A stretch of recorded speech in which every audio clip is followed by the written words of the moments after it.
This channel does not promote any violent, harmful, or illegal activities. All content provided by this channel is meant for an educational purpose only. প্রথম স্লোগানটা দেবেন, মুখ্যমন্ত্রী আপনি ষড়যন্ত্র করে বাবা বলে এসএসসিতে যে হাজার হাজার সমস্ত বেআইনি দুর্নীতি হয়েছে সেগুলোকে ধামাচাপা দিয়েছেন কেন, ধরেননি কেন, মুখ্যমন্ত্রী জবাব দেন।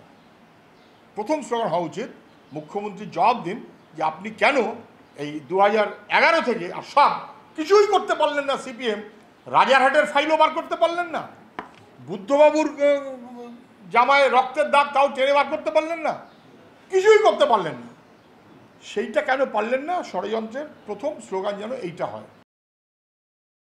উনি বলতে পারবেন তো যে পূর্ব মেদিনীপুরে যেহেতু সবচাইতে বেশি চুরি হয়েছে এবং তখন পূর্ব মেদিনীপুরে মুখ্যমন্ত্রীর সঙ্গে সমসুরে যিনি লাল ঝান্ডার বিরুদ্ধে বাজার গরম করতেন, যার বিরুদ্ধে মুখ্যমন্ত্রী বলছেন অনেক কাগজ আছে, মুখ্যমন্ত্রীও সেই শুভেন্দুর বিরুদ্ধে কিছু বলছেন না, কিছু করছেন না, সুকান্তও কিছু বলছেন না, কিছু করছেন না।